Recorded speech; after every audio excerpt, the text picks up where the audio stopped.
এই জমজমের পানির এত বরকত, যেই রোগের নিয়ত করে এই পানি খাবেন ওই রোগ থেকে শেফা দিবে কে?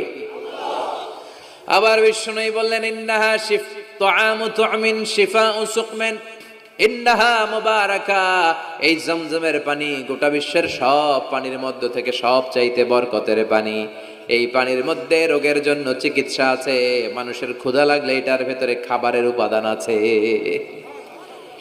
পৃথিবীর সব পানি শুধু তৃষ্ণা নিবারণ করে, শুধু জমজমের পানি তৃষ্ণাও নিবারণ করে, ক্ষুধাও নিবারণ করে।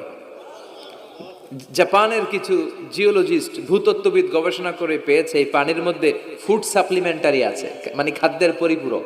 কিছু না খাই এই পানি খাইলে ক্ষুধা নিবারণ হয়ে যায়। আবার বিশ্বনবীকে যখন সিনা চাক করা হবে, মেরাজ রজনীতে সাইয়েদনা জিব্রাইল বিশ্বনবীর গলা থেকে নাভি পর্যন্ত পুরোটা কেটে হৃদয়টা বের করে এই জামজামের পানি দিয়ে ধৌত করেছিলেন। তার মানে এই ফ্যামিলি যেইখানে হাত লাগাইছে ওইখানে বরকত আছে না নাই?